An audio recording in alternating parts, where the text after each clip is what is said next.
Bonsoir à toutes et bonsoir à tous. Bon, moi je suis suivie par le docteur Khorassani depuis le mois de mai dernier. Je suis fibromyalgique depuis très longtemps, diagnostiquée depuis 1999 par un rhumatologue qui refuse de me recevoir en me disant que c'est même pas la peine que j'aille le voir, il ne sait pas quoi faire pour moi. Les autres médecins sont un peu dans le même état d'esprit, donc on se retrouve dans des situations très délicates. J'ai eu pas mal de traitements, de la morphine qui ne sert à rien, tout un tas d'antidouleurs qui ont été difficiles, qui m'ont donné plus de problèmes que d'efficacité. J'ai fait des embolies pulmonaires en 93, chose qui n'a rien à voir avec la fibromyalgie, mais qui est peut-être le déclencheur de la fibromyalgie. Et depuis ce temps-là, je suis sous anticoagulant. L'année dernière, j'ai fait deux pertes de connaissance au mois de septembre, hospitalisée pratiquement un mois à plusieurs reprises, dont 2 fois les pompiers sont venus me chercher à mon domicile pour perte de connaissance. On s'est aperçu à ce moment-là que c'était les médicaments qui étaient passés du pancréas, de la vésicule dans le pancréas.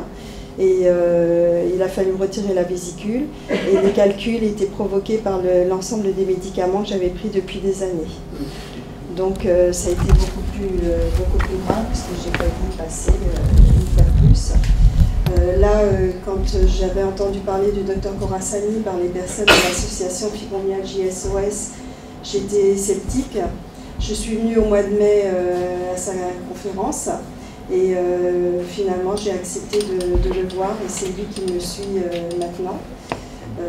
Alors qu'il y a 2 ans, j'ai dû arrêter mon travail, je n'étais plus capable de pouvoir assumer les tâches que j'avais à mon travail, donc j'étais obligée de partir en retraite anticipée. Étant dans la fonction publique, je n'avais le droit à rien, je n'ai pas eu le droit à la longue maladie, ni au mi-temps thérapeutique, à rien, il a fallu que je parte sans rien. Donc je suis partie puisque je n'avais pas le choix et maintenant je regrette parce que je me dis que si les spécialistes,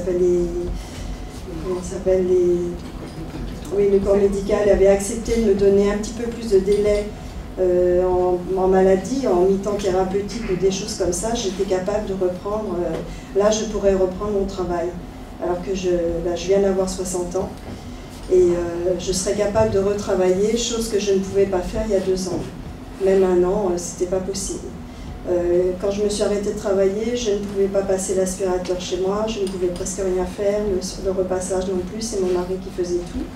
Et là, je m'aperçois que pour passer l'aspirateur, je peux le passer pratiquement dans tout l'appartement comme il faut.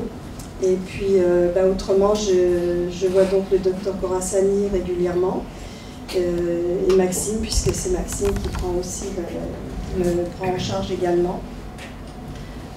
Puis pour longtemps puisque je vais déménager, mais enfin ça, je pense que je reviendrai si toutefois j'ai besoin de nouveau. Il n'y a pas de souci. Et puis autrement, qu'est-ce que je peux vous dire, j'ai des problèmes de sommeil depuis la naissance. J'ai été traitée pour les problèmes de sommeil déjà depuis cette époque-là, et là j'avoue que ça va un peu mieux.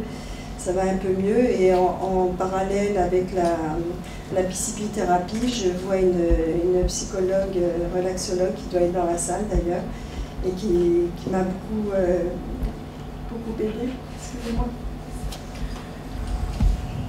Elle, je la vois depuis 2006, donc à l'époque où j'étais vraiment très mal. Excusez-moi, c'est difficile de parler devant tout le monde. Et là maintenant, c'est pareil, je vais arrêter de la voir puisque je déménage, mais c'est pareil, je trouve que c'est quelque chose de très bien de faire de la relaxation, ça nous aide à plein de plans et ça nous évite de prendre tout un tas de médicaments. D'ailleurs, les médicaments, je n'ai pratiquement plus le droit de les prendre, donc de toute façon, pour moi, il faut que je trouve d'autres solutions. Voilà ce que j'avais à vous dire.